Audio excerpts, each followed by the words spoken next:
नमस्कार दोस्तों, एएनजे डेवलपमेंट में आप सभी का स्वागत है। आज हम लोग एक नए चैप्टर त्रिभुज की बात करने वाले हैं।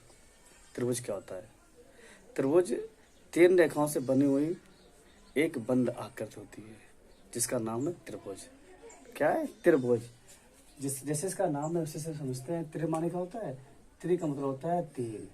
त्रि माने 3, यानी कि 3, और भुज माने भुजाएं। भुज कैसे बोलते हैं? भुजा मतलब हम उसे कहते हैं जो रेखाखंड होता है ना, रेखाखंड को बोलते हैं भुजा। क्या बोलते हैं इसको? भुजा। तो अर्थात नाम के आधार पर इसको देखेंगे हम तो त्रिभुज में क्या होते हैं? 3 रेखाखंड होते हैं, अर्थात इसमें 3 भुजाएं होती हैं, इसलिए इसका नाम क्या रखा गया? त्रिभुज। त्रिभुज किसे कहते हैं? यानी 3 रेखाओं से बनी हुई बंद आकृति को त्रिभुज कहते हैं। अब त्रिभुज में होता क्या क्या है? त्रिभुज में हमें जैसे देख रहे हैं कि त्रिभुज में 3 रेखाखंड होते हैं, यानी कि 3 भुजाएं होती हैं, और त्रिभुज में 3 ही क्या होते हैं? आपके 3 कोण होते हैं। क्या होते हैं? त्रिभुज में 3 कोण होते हैं। कोण किसे कहते हैं? कोण मतलब होता है कि 2 रेखाओं से के द्वारा बनी हुई जो आकृति होती है उसको हम कहते हैं कोण। त्रिभुज में कितने कोण हैं? त्रिभुज में 3 कोण है। एक कोण 1 है, कोण बी है, और एक कोण सी है। तो त्रिभुज में 3 रेखाखंड यानी कि 3 भुजाएं, त्रिभुज में 3 कोण, ठीक है। और त्रिभुज में 3 ही क्या होते हैं? आपके शीर्ष भी होते हैं। अब शीर्ष किसे कहते हैं? शीर्ष मतलब उसे कहते हैं जब कोई भी 2 रेखाखंड ऐसे हों कि जिनमें एक बिंदु क्या हो, उन दोनों रेखाखंडों में उभयनिष्ठ होता है, तो उस उभयनिष्ठ बिंदु को हम क्या बोलते हैं? क्या बोलते हैं? उसको शीर्ष कहते हैं। क्या कहते हैं? समझो एक बार फिर से कि कोई जो रेखाएं हैं, उन रेखाओं के हम जानते हैं कि जो रेखा होती है कई बिंदुओं से मिलकर बनती है। तो जो इसके अंतिम बिंदु होता है, इस रेखाखंड का ये अंतिम बिंदु होगा और इस रेखाखंड का अंतिम बिंदु ये होगा। तो जो ये अंतिम बिंदु है यानी कि रेखा AC और रेखा BC में जो C बिंदु है वो दोनों रेखाओं में उभयनिष्ठ है। तो इसी C बिंदु को क्या बोलेंगे? इसका हम शीर्ष बोलेंगे। ऐसे ही एक रेखाखंड है आपका, क्या है? AB, और इसमें है AC। तो इन दोनों रेखाखंडों में हम क्या है, जो A बिंदु है वो क्या है? दोनों रेखाखंडों में कैसा है? उभयनिष्ठ है। इसलिए जो A बिंदु है इसे क्या बोलेंगे? हम शीर्ष बोलते हैं। पसंद में आई? क्या होता है शीर्ष? जो उभयनिष्ठ बिंदु होता है दोनों रेखाओं में, जहां पर वो ज्वाइंटर होता है, इसी को हम बोलते हैं शीर्ष। तो हम देख रहे हैं कि त्रिभुज में क्या होते हैं? आपके 3 शीर्ष होते हैं, शीर्ष A, शीर्ष B और शीर्ष C, ठीक है। तो हमने क्या देखा कि त्रिभुज में 3 भुजाएं होती है, यानी कि 3 रेखाखंड होते हैं, और त्रिभुज में 3 ही क्या होते हैं? कोण होते हैं, और त्रिभुज में 3 शीर्ष होते हैं। अब हम देखते हैं त्रिभुजों के प्रकार, टाइप्स ऑफ एंगल। त्रिभुज हम जानते हैं त्रिभुज में 2 चीजें होती हैं। एक क्या होता है?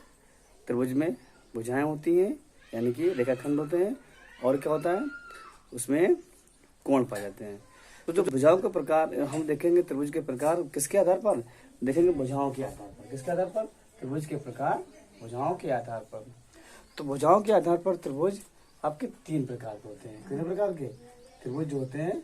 वो 3 प्रकार के होते हैं। नंबर एक ऐसा त्रिभुज जिसकी तीनों भुजाएं क्या हो? बराबर हो। तीनों भुजाएं कैसी हो? बराबर हो। उसे ऐसा त्रिभुज जिसकी तीनों भुजाएं बराबर होती हैं उसे हम कहते हैं समबाहु त्रिभुज। क्या होते हैं? समबाहु। नाम से आता है। सम माने क्या होता है?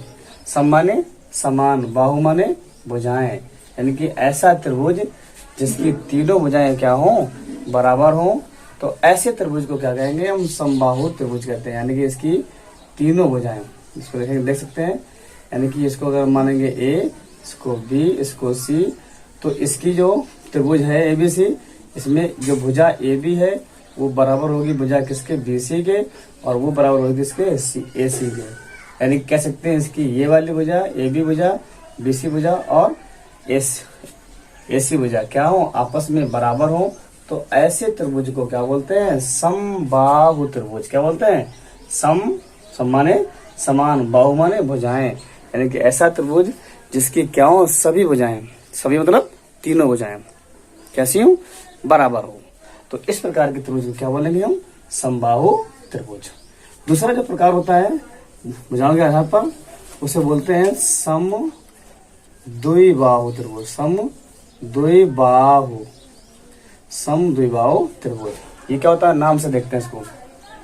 सम माने समान, द्वि माने दो, बाहु माने भुजाएं, यानी कि ऐसे त्रिभुज जिसकी क्या हो?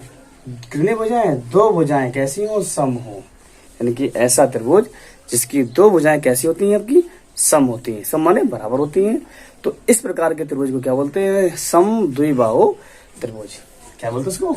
समद्विबाहु त्रिभुज। जैसे कोई भी मान ली त्रिभुज है आपकी जिसकी क्या हो? आपकी दो भुजाएं कैसी हो? बराबर हो। ठीक है।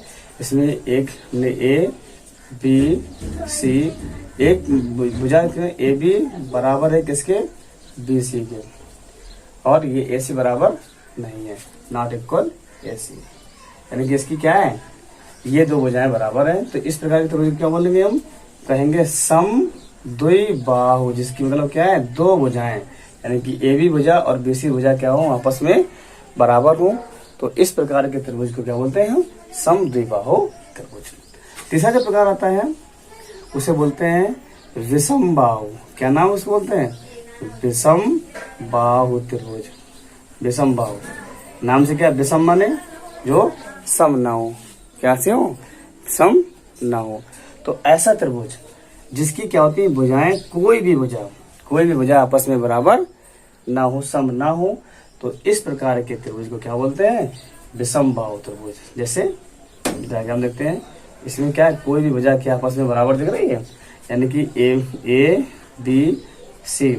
तो A B not equal B C not equal A C. इसमें क्या है? कोई भी भुजा आपस में बराबर नहीं होती है। तो इस प्रकार के त्रिभुज को हम क्या बोलते हैं? विषमबाहु त्रिभुज। तो हमने क्या देखा? भुजाओं के आधार पर जो त्रिभुज होते हैं वो तीन प्रकार के होते हैं। यानी ऐसा त्रिभुज जिसकी सभी भुजाएं बराबर हों उसे बोलेंगे समबाहु त्रिभुज। ठीक है। दूसरा समद्विबाहु, यानी कि जिसकी सिर्फ दो भुजाएं बराबर हों। तो इस प्रकार के त्रिभुज को क्या बोलते हैं? समद्विबाहु त्रिभुज। और जिसकी कोई भुजा बराबर ना हो उसको बोलते हैं विषमबाहु त्रिभुज।